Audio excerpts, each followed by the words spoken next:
Welcome back to Wargaming World. My name's Greg. I'm going to put together now the last of the series of interviews that I've been doing with Jens Kopke. Jens from Germany, and he has a great channel, Tabletop Generals, which he delivers in German and in English. So I was very keen to have a conversation with Jens and talk about why he does that for both English and German audiences, and to see what wargaming is like in Germany. What I found from the conversation is, in fact, that he's covering the whole of World War II. So he has a whole array of different engagements going on all of the time. So it's a fantastic conversation. So, as before, this is a conversation between two phones. So just need to be conscious of the audio, although I think with this has been absolutely fine. So, sit back and enjoy, and thanks for watching. Right, that's great. That's connected. Well, look, thanks very much for connecting and getting in contact. That's really brilliant. I really appreciate it. The last time I did on Skype, he connected to me, so I was not sure if the account number is the right thing. So I gave in your email address, and then he gave me the name. Oh, that's brilliant. That's brilliant. Oh, well, that's really good. So, yeah, to be honest with you, I mean, this is the first time I've done it through Skype as well. Normally, I've done it through Messenger and things like that. And I've tried to do it through Zoom, and sometimes it's successful and sometimes not. Yeah. So, what I wanted to do, if we could, is just to have a general chat about wargaming, but what I am really interested in is wargaming in Germany, and I'm really interested in your channel. I've followed the channel. I know it's in German and in English. Unfortunately, I don't speak German. My son is a good German speaker, but unfortunately, I just look at it in English. But it's a really good channel, so I wanted to cover all of those things, if that's okay. Could I just ask you first of all, where did you start with wargaming? How does that where did that start? The hobby with you.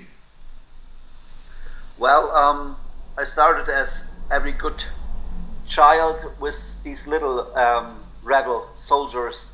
I think it's 20 millimeters. It's when did I start? 1984. Right. Yes. We're probably about the same age then, if that's the case.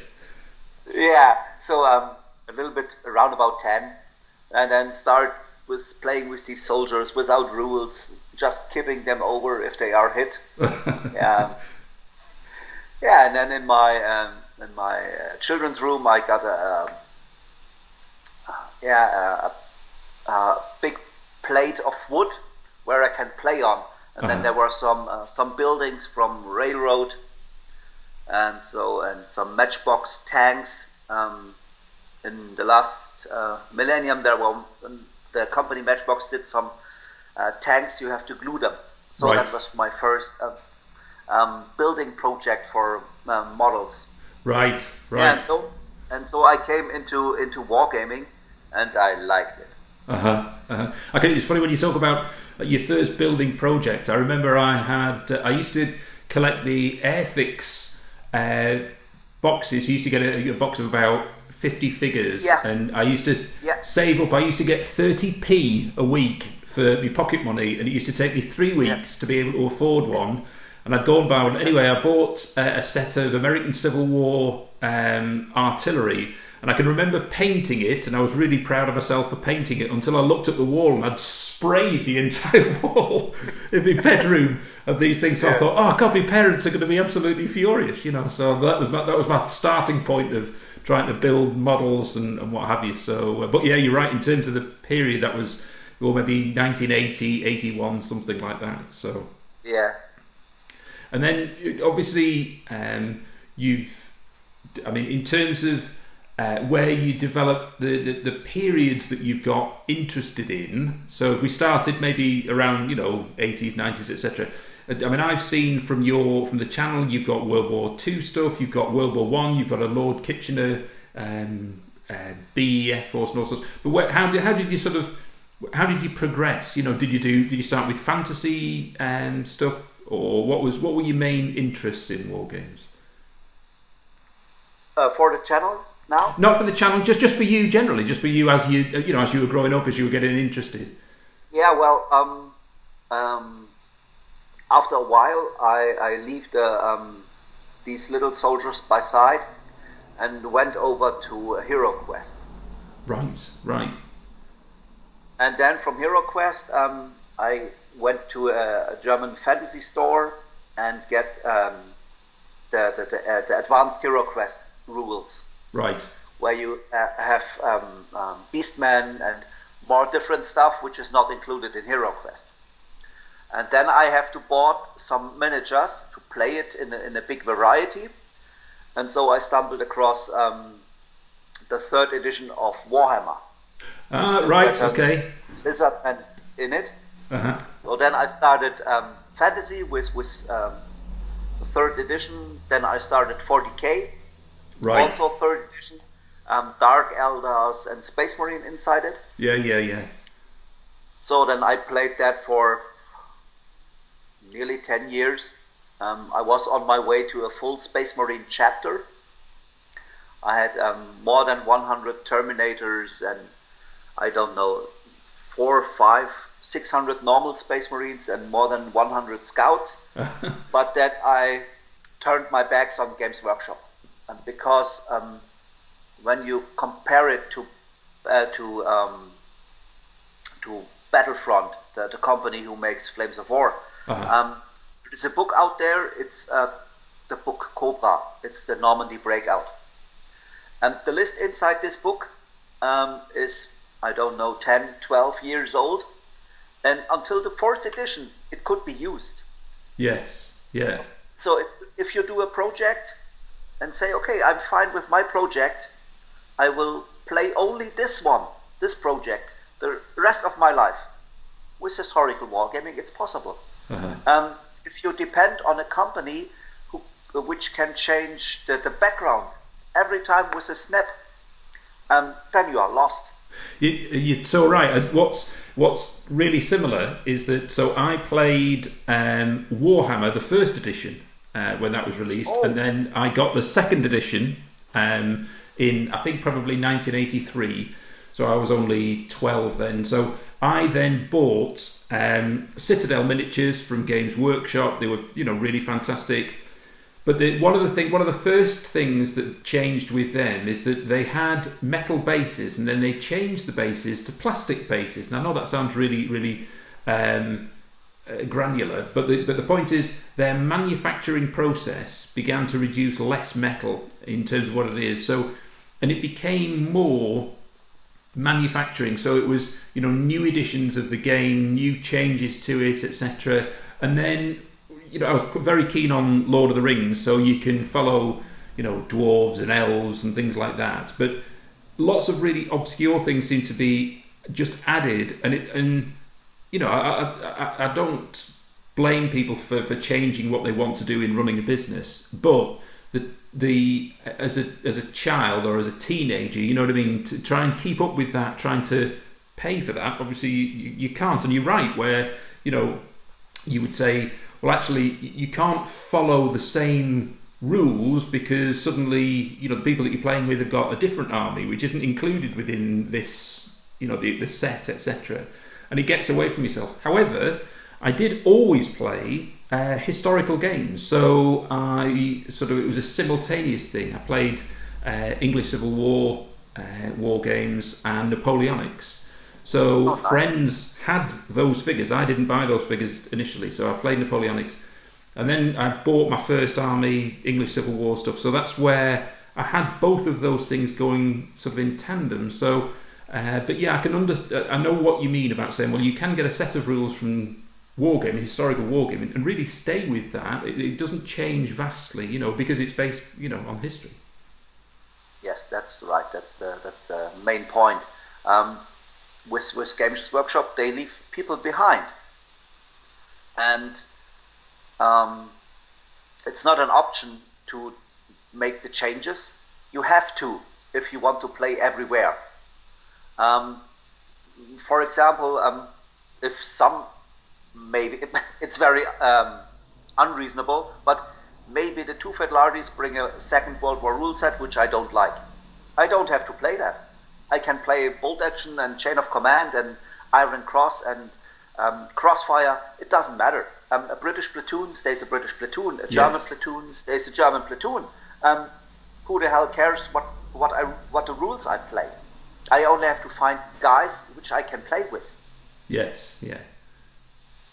Yeah. And that's a big point for me. After I sold most of my Space Marines and my Bretonnians and my Imperial Army, I went on Flames of War because, as you said, your friends are playing historical. The community I've played in was not a big gaming club or stuff like that nearby. So I have to play fantasy, and then there is nobody to play with. Yeah, then let's put it in a box and stay somewhere in the cellar or under the roof. And the same is with 40k. The community was there, so I played 40k. And then when I changed from non-historical to historical, I looked, okay, what are they playing? They're playing Flames of War. Okay, I'm fine with that. So I played Flames of War. Yeah. And so I developed in it. And so you presumably started then in the World War II period. Was that early war or late war or just right across the Second World War? They done a D-Day campaign when was that? I think it's now about 10 years ago, maybe 11. They started a D-Day campaign, so I have to play late war Germans.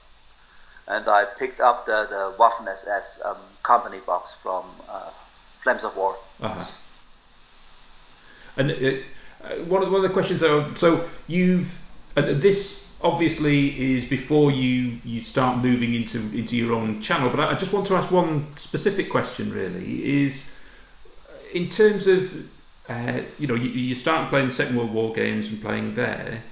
Just tell me what it's like doing war games in Germany, and I'm interested in that because I just thought, is it popular? Is wargaming popular in the same way it is in the UK, etc.? And that might sound a daft question, but I just am interested to see whether that's it's just exactly the same across Europe. I wouldn't say it's that popular like the UK. Right. So it's a very niche hobby. So only in big towns you have a store where you can buy tabletop stuff. Right.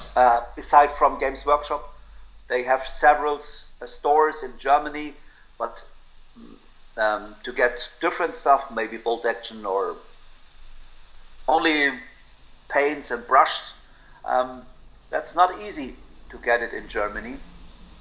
And are there German manufacturers of particular figures? Are there some really good manufacturers that you use, or do you buy Warlord games and different manufacturers from Britain or the States or what have you?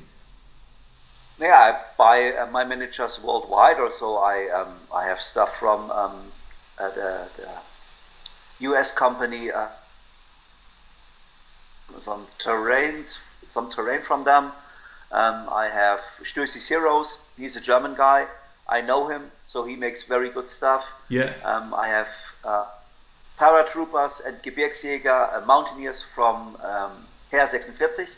He also makes very good stuff. And lastly, I put a video online from Iron Cross Managers. Right. It's a small company located in Berlin, and they do Second World War mid to late war Germans. Right. So there are several small companies, but most of my stuff is from Battlefront and Warlord games. Right, yeah. Well, in terms of, do you do? I do really want to go on and talk a lot about the channel, but do you do any other historical periods outside of World War II? I'm sure I've seen a World War One stuff or earlier periods like Napoleonics. Well, the plan is great scheme for our channel is now 100% focus on Second World War. Yeah. Because we try to do the Second World War to its 80th anniversary. Right. So we have a late war battle report on, or I think it's 3, but the most of the time I'm painting stuff I need next week, next month, or in 2 months. So my desk is full of early war stuff.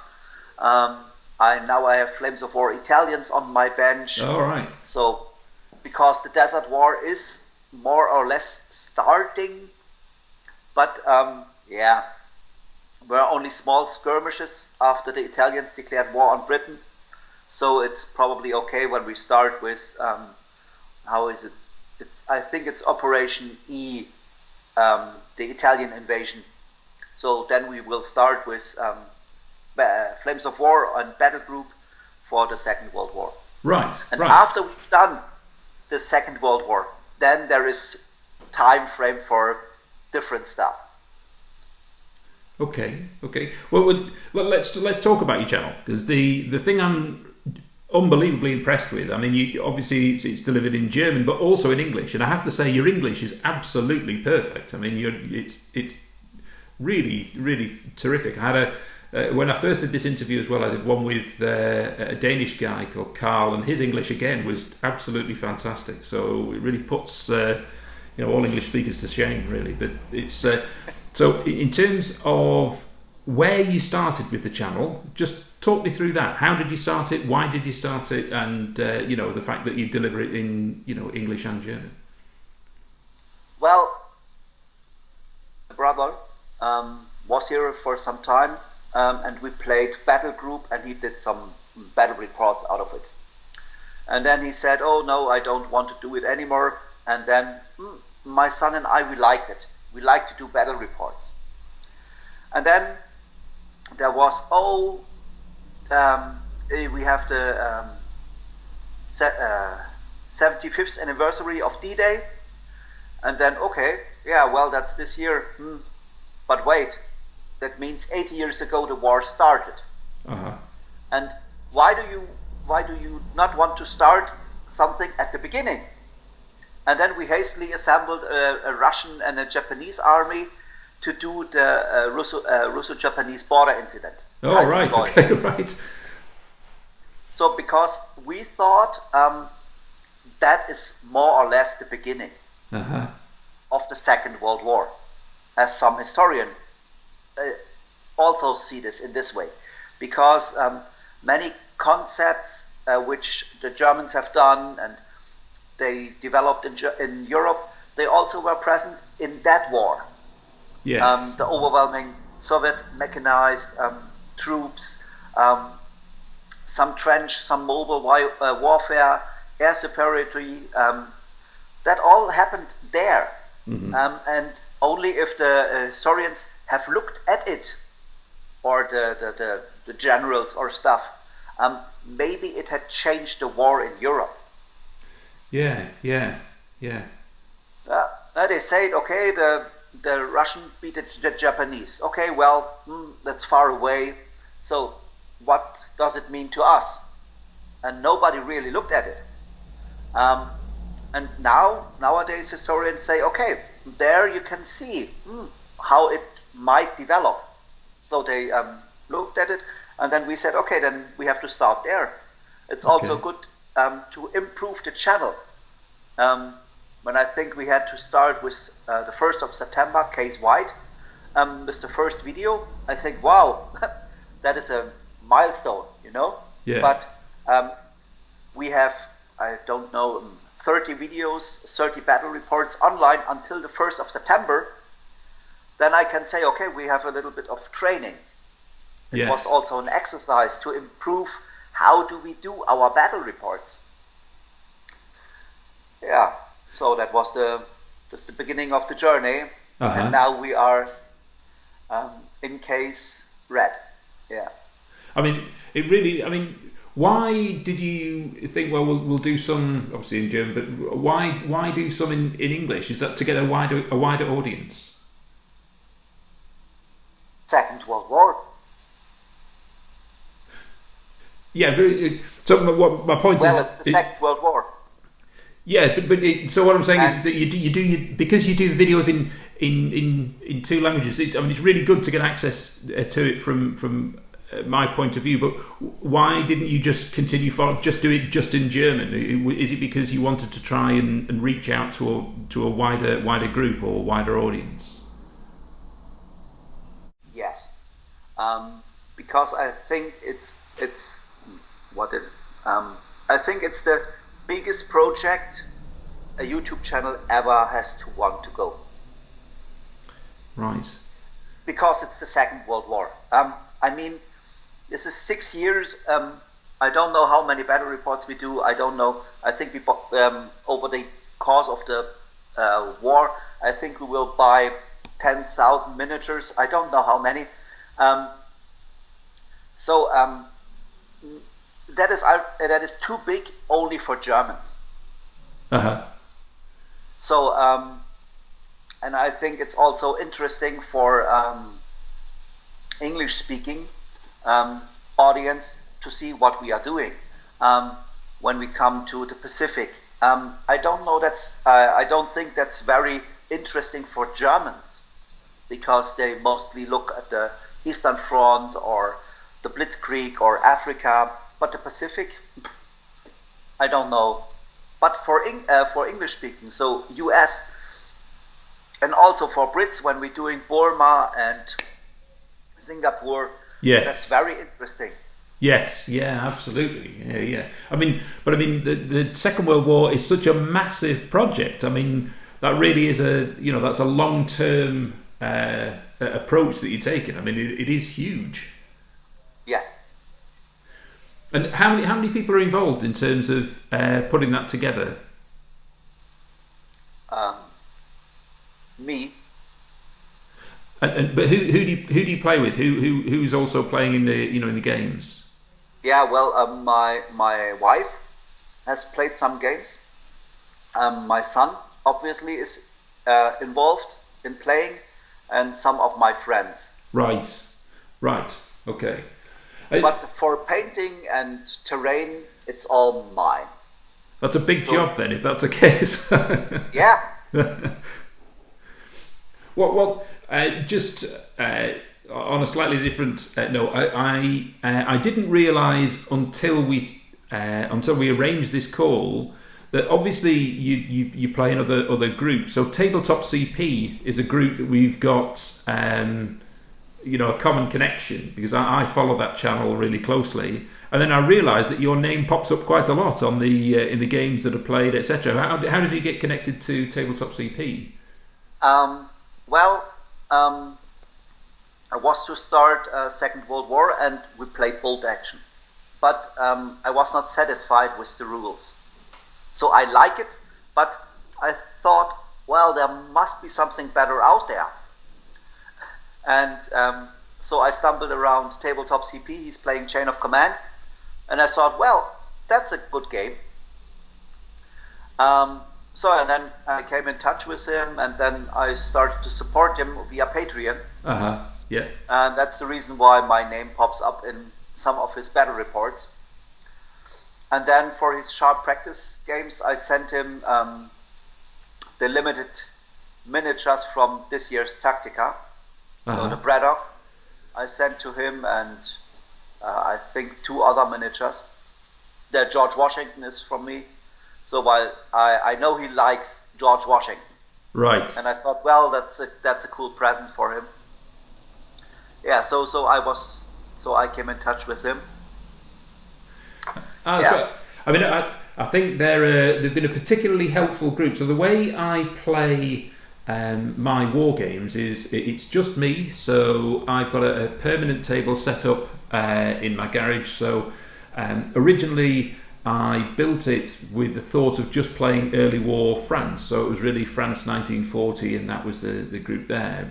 Once I built the table and the area, I was frustrated there because I just thought, well, actually, all I've done is make a very big model and not a great deal more. And it was only because I was looking through YouTube that I connected to Tabletop CP, and the critical thing is because you're talking to that group. Actually, I didn't know about Chain of Command either. I was playing Bolt Action, and I looked at Chain of Command, and it looked really interesting. But as I started playing it, I was asking questions on Facebook, and I was getting answers straight away about how to do it. So in actual fact, I then began to realise that I wasn't really playing solo war games. I was playing it with people remotely, just like we're now forced to do in this COVID-19 situation. So it was really helpful. But I mean, you're obviously doing your war games as well as friends, but family as well. You know, your son and your wife, etc. So I'm assuming that COVID-19 hasn't necessarily stopped you from continuing to develop the channel and the games that you're playing. My son is 23, so he not stays at home with us. Right. So he's on college, more or less. So it slows me down a little bit, but I need all the time to get my BEF force done. So it's a big project, as you say. So I'm every day, every week, I have to paint some miniatures because when we started this project, I had some late war Germans and some late war Americans. And my son has some Soviets. That was all. We had no Polish army, we had no Blitzkrieg army, we had no Japanese, we had no Norwegians, we had no Finns for Winter War, we had no Soviets for Winter War, nothing. Nearly every miniature you now have on these battle reports, since Kalkin Gol, I bought them and I painted them in the last 1.5 years. And how many is that? How many figures do you actually have? Because that would seem huge. Well, I did not count them, but I think for the Brits, for the BAF, I think we now have round about 60 and 120 French. Right. But they are still WIP because there is a little bit of delay. So with the French, because now I have to do the Italians, so it's a little bit troubling. But you've also there are some 40 Polish cavalrymen which not have seen a battle right now. We have to do them in the near future. So there is a lot. So what about, presumably if you're doing early war, you've got Belgians, like you say, you mentioned Norwegians, etc. I mean, that's a lot of dedication into doing that. And presumably in terms of the German forces, you must have, Fallschirmjäger and standard infantry. There's actually there's a wide range of variation with the Germans too. Yeah, but I was not able to get my from May 40s the Kickstarter I supported, and I don't get the Fallschirmjägers in time. So for the early war period, I don't have the Fallschirmjäger right now. Right. But that has to change until, when is it? May 2021, because to Crete I have to have Fallschirmjägers. Yeah, of course. Yeah. Crete be a fantastic period to look at. I've seen some really good pictures on just Facebook and people who've covered Crete, but obviously it's a very interesting area as well as very varied in terms of all the different forces.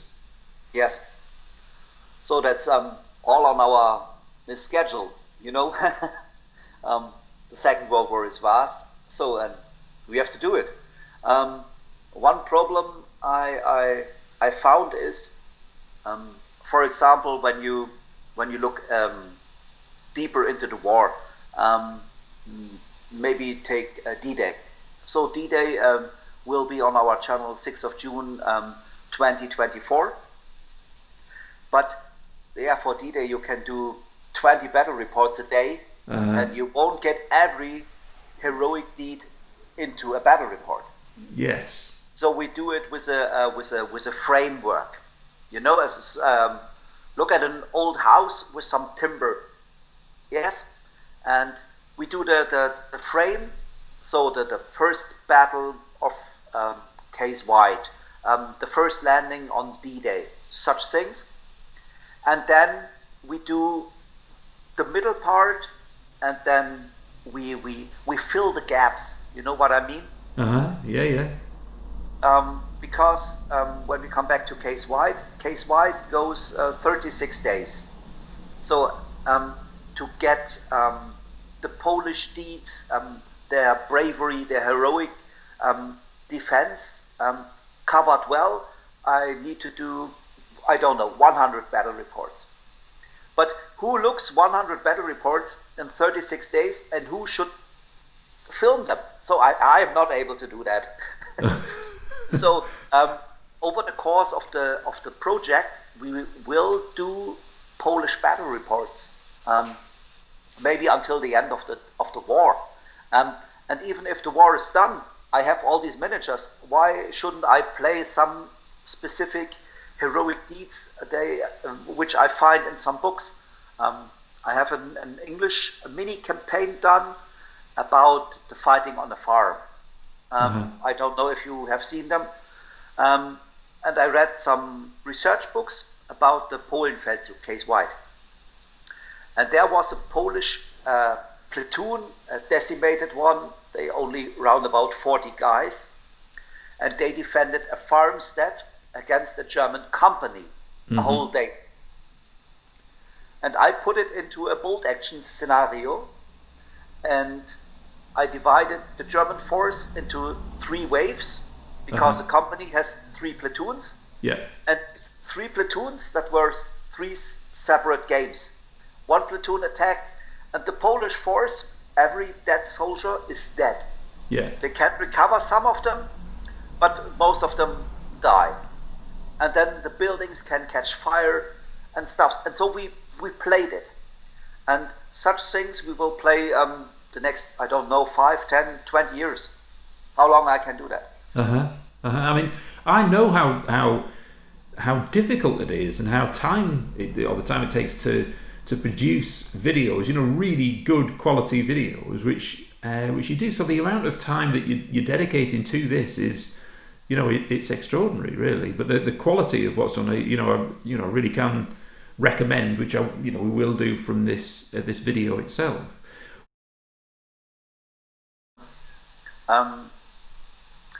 Well, I must say, I like your videos. They are fantastic. Oh, that's very nice. But it's hard for me to see it without an opponent. Ah, right. Yes, that's it. I mean, that's true. I really like watching. Like I say, if we talked about Tabletop CP, I like watching Andre and Travis playing, because actually, one of the good things about it is the interaction between the two of them. Just hearing them laugh, and then they talk through the game. Now, literally, I don't have that. So it's hard when it really is just myself, and then thinking, well, Chain of Command allows you to play a game where, in my mind, I don't know essentially what's happening. So you have to play differently as you go. I also think that there's a lot of people who are interested in wargaming who are solo players. They don't go to clubs, they don't go to groups. When we've done these interviews, talking to people who live in Australia, or people in, I was curious in Germany to see whether there were a lot of players, etc. So it means that people have to play on their own, and in this current, coronavirus situation, again, that's the same. So I hope that people would watch these videos and think, oh, actually, there's a guy who plays war games on his own just like me, but actually it seems really interesting, and this is how he connects with people around the world. So actually it's not really a solo experience, it's an interactive experience, despite the fact that I'm on my own. But you're right, there's a gap in those videos where a really good thing is listening to the way people are actually playing the game together. I do think that's a really good thing. Yeah, it's not only, you do that very good. you have a German perspective and you have a French perspective. So that's very fine. But what I like about, take for example, Scott and his friend, Scott Driscoll, yeah? Yes. So, or Travis and Andre. Travis always plays his style because it's he. And Andre does whatever he wants because it's Andre. So, and when you combine this, you don't know what you get. Uh-huh. And when you play, even if you have a German perspective and you have a French perspective, it's always you. Yes. Yeah. So after A comes B. But if you look at Andre, after A there is maybe F. So and that's the point. What I love about these battle reports is Travis makes a scenario and thinks about 95% of things can happen, and Andre gets the 5%, and he makes one out of it. So, and that's what I miss in your battle reports. That's the only thing I miss. They are fantastic. The layout, the idea with the cavalry and the Fallschirmjägers is brilliant. But it's always you. It's the same thing that my wife has to suffer. You know, it is always me. But yeah. You are a fine guy. That's not the point. But you don't change your mind when you play the French. That's too difficult. You have to clone yourself and have different experience to make different armies work different. You don't have a specific counter solution to something you've done as the Germans.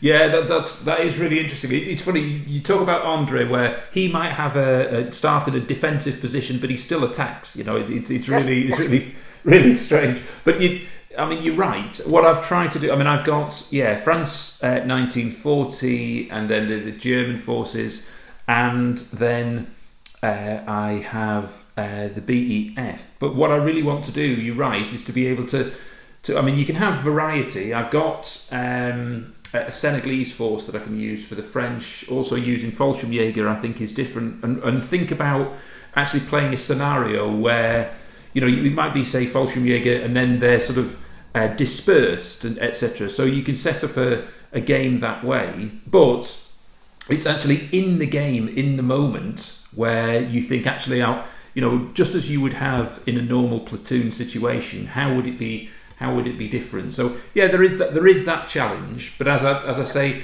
it's something hopefully that people might people cope with as a game, because they can see similarities for themselves. But you're right. The reason why I really I like promoting other people's channels, the same with yourself, the same when I watched Hengis, when his channel, it's different and it's interesting. Hengis does his stuff just himself. He does sort of like that, almost like a comic book kind of approach to what that looks like. I really like that style. It's a different style, but sometimes really I just like watching the games as they play. The one that Travis just released yesterday, the D-Day game, where I think it's him, Andre, and Steve. So there's 3 people in the game. It is interesting how they talk to each other. It's just quite funny. Yeah. So what can I just ask? What is? Obviously, I know what your plans are moving forward, because you're going through the whole Second World War coverage. So you've been quite specific there. Can I just ask, what are the, in terms of your channel, in terms of what you want to get out of the channel?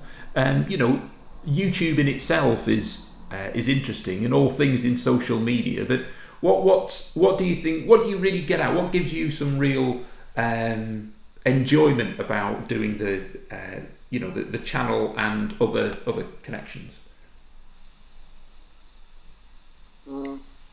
it's a sort of friendship with a lot of guys you found on YouTube, Travis, Scott, of course you, guys you would never have found on your normal life. So that's very cool, to put videos online and somebody you don't know says, hey, that's cool, that's great, I like the table, nice gaming, stuff like that. That's amazing, how it connects each other, to make the community stronger, and to get a little bit variety in it. Yes. Yeah. We are all on the same page or in the same boat, how you ever want to say it, because we all are gamers, we are all more or less painters, and we all like history. So what can we do out of it? You do your solo games, you are connected with Travis, you develop your playstyle, maybe you get out of early war. That's great to look how some channels also develop. I mean, Gary, Wargaming with Gary, you know him, of course. Don't you? Is he part of the normal group? What's his? Has he got a YouTube channel too, or is it just? Yes. He has a channel too. So he's a nice guy. He does English Civil War and Assyrians and stuff like that. But he does no battle reports. But he's funny.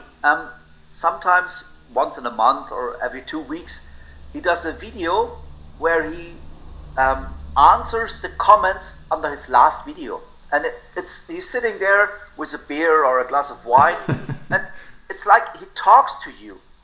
And there are such amazing guys out there, where you think, oh well, if I met him in a pub, we can drink a Guinness or stuff. That's cool, and I like that very much. I do know who you mean. I was just not sure if I was thinking of channels, but yes, I do, and it is interesting that it's done that way. I really like that idea of thinking that you just meet up and have a Guinness. Yeah. Yeah, and that's great. That is a lot of satisfaction I take out of this. If I get the watches, the comments, the likes, that's great. The response to my videos, the response to the pictures on Twitter, that's great. Yeah, that's the most part of satisfaction I get out of it.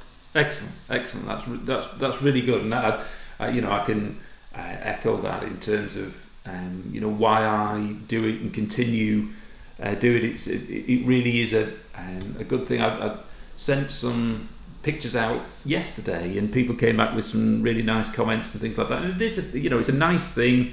And then also, you're also sharing some information and intelligence to other people. So it's like the game that I'm playing at the moment. I'd used or put together a railway for the first time, but actually I was using a mixed scale, a 00 scale for the track.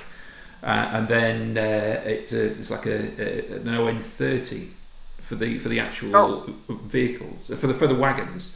And by having that mix, it actually made the scale. Now I got that from somebody's video, and I just thought it was really good. But it was nice to go back to that person and say, actually, my tabletop now looks different because of what you did. That's just nice to share. Yeah, then we looked the same video. Yes. Where he said the railway is that size and the wagon is the other size. Yeah. Well, isn't that funny? We're looking at the same things, around the world of a guy who's put that together. But it makes a lot of sense. I'd never thought of doing that mixed scale, and it really looks good. So that was a really intelligent thing to put across. So that's super. Well, look, I really appreciate you coming on and doing the call. It's we've had 45 minutes of a really good chat. I really appreciate the time that you've taken to do that. So thanks, Jens. It's been a really, really good chat. Yeah, thank you. Well, I really enjoyed it. Good. Well, that's great. That's great. Thanks. Hey, hope you enjoyed that. That was a great conversation, and thanks very much to Jens for his time and for the chat. And thanks very much to everybody who's been on the interviews. So that's Carl, Travis, Scott, Nicholas, Peregrine, and Mark as well. It's been really good to do the series. It's been really good conversations and good to share with everybody, and thanks very much as well for people who have come back with comments, and indeed everybody who has watched. Okay, so if you do have any thoughts, any ideas, feel free to put some comments on the YouTube channel, or if you want to join any of the Facebook groups, you could join the Chain of Command France 1940, Chain of Command World War I, or the Wargaming World Facebook group too. So right at the end, just for me to say thanks very much once again, and enjoy your wargaming.